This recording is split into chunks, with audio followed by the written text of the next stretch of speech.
Dengan marah Antoine melempar tongkat kayu, membuat Remy jatuh ke tanah lagi. Kepala terbentur batu. Remy pingsan. Antoine mencoba memanggil. Sekali lagi tidak melihat tanggapan apapun. Dia merangkak ke depan untuk memeriksa. Tidak ada lagi pernapasan. Bagaimana sekarang? Setelah berpikir sejenak, dia mencoba yang terbaik untuk menarik Remy keluar. Apakah dia ingin menyelamatkan orang? Tentu saja tidak. Dia ingin menarik Remy ke sisi batu, langsung mendorong ke bawah. Remy jatuh ke lubang yang dalam. Antoine segera berbalik untuk pergi. Melihat mobil datang, dia takut dan lari. Tidak mudah lari ke pintu rumah. Antoine membersihkan debu dirinya sendiri. Ditemukan lagi. Jam tangan tidak terlihat di mana-mana. Dia dengan gugup berlari pulang. Kemudian lepas baju yang tergantung di pagar.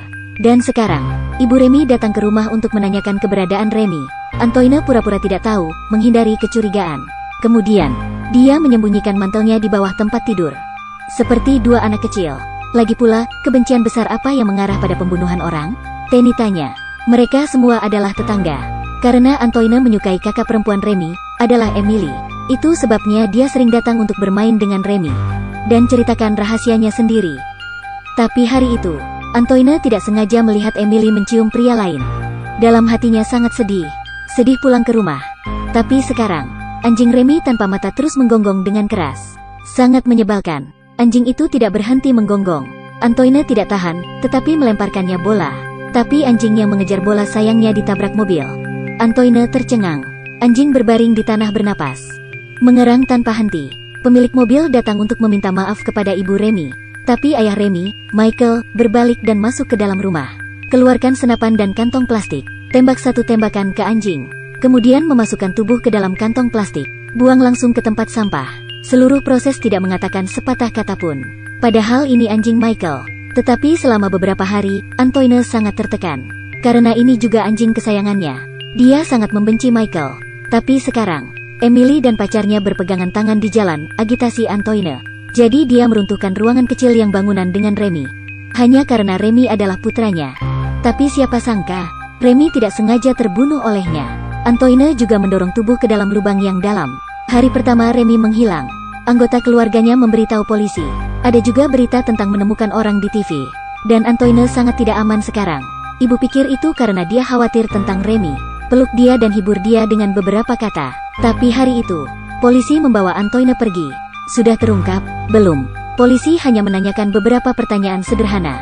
Sambil berbicara, Antoine menjelaskan bahwa Remy saat itu melihat Michael membunuh anjing kecil itu dengan pistol. Polisi mendengar. Di kota gunakan pistol untuk menembak.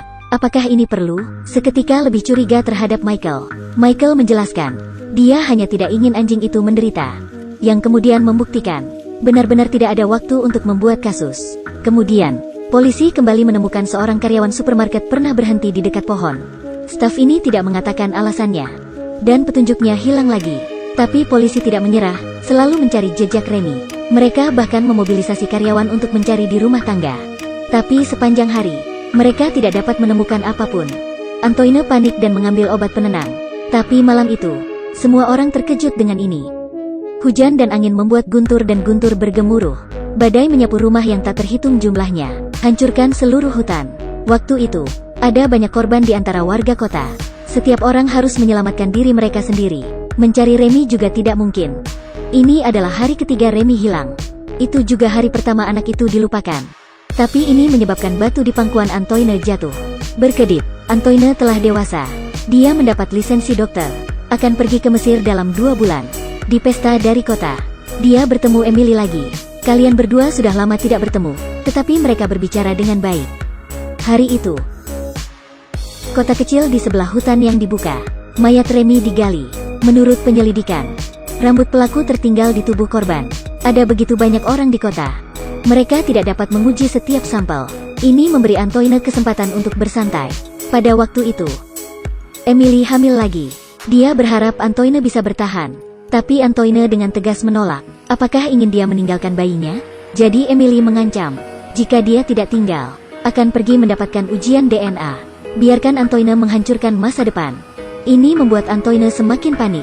Jika Emily melakukan tes DNA, jadi kejadian tahun itu pasti akan terungkap. Begitu. Dia membuka klinik di kota. Hari itu, klinik Antoine menerima tamu misterius. Orang itu adalah tersangka dalam kasus Remy, staf supermarket.